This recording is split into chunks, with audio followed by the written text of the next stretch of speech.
Hello. Do you know what today is? Do you know what today is? It's Tell It Tuesday. How you guys doing? I hope you had a wonderful week. A great friend of mine asked me to do a little piece on how to decompress after a difficult client.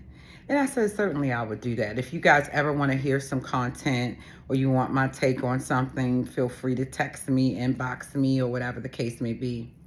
So I'm going to take my glasses off for this one. What do you do when you're a clinician or helper and you have a difficult session with a patient or a client? The first thing I would say is make sure that you check your own affect before each session. What am I going through? How am I feeling? And am I able to let go of the last session to open myself up for the next session? Why do I say that? Because before you can decompress, you have to look at what is compressing us, right? And so our intentionality, micro habits and things to check our affect, our feeling prior to going into the next session are very, very important. Or we tend to take the previous sessions into the next session, which can cause us to be a little bit less effective at compartmentalization. So that's the first thing. Before any session, check yourself before you wreck yourself.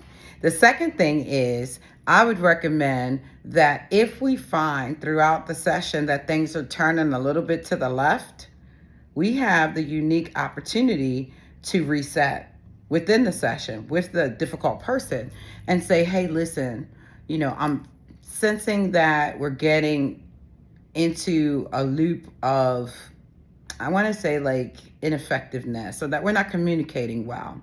And I noticed that you seem a little frustrated. I'm wondering if you think we could reset, because when I talk, I would like for you not to cut me off. And when you talk, I would like not to cut you off. And what I feel is that we're in a little bit of a power struggle, or we're in a little bit of a loop that is making us ineffective. Me at helping you, you at getting the help and informing me of what's going on. So can we agree to reset? Because I don't want to offend you. You're very important to me. And I notice that you're getting upset. If that doesn't work and redirect the situation, then what we can always do is end the session, end the meeting, right?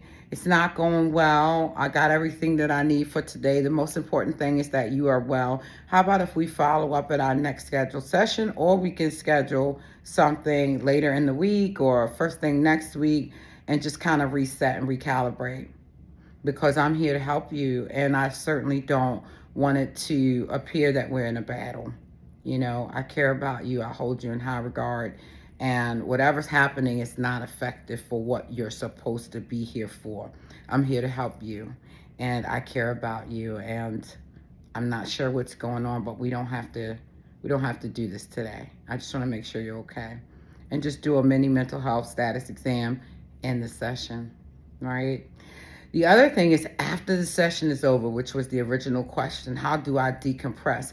Well, the first thing is that I need to take a look and identify my emotions, calling them out by name: frustrated, angry, anxious, whatever the case may be. And then I need to understand what my role is, and that energy can be transferred.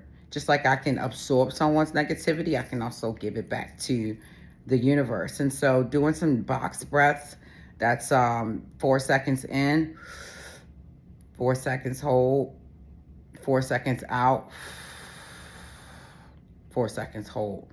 That's one easy way to reset. The other thing is to reframe the situation. What do I do for a living? I deal with people who have challenges. Was it personal? It felt personal.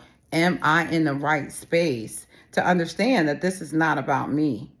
Why am I frustrated? Right? That's not what I'm here to do.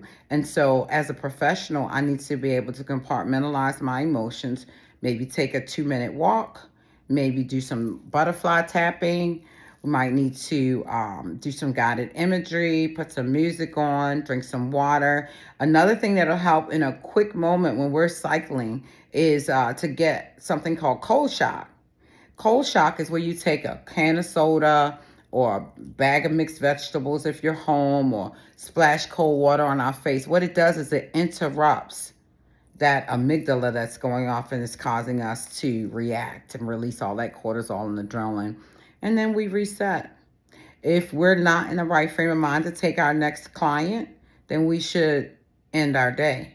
If we just need a few minutes, we should start late to the next session and then apologize.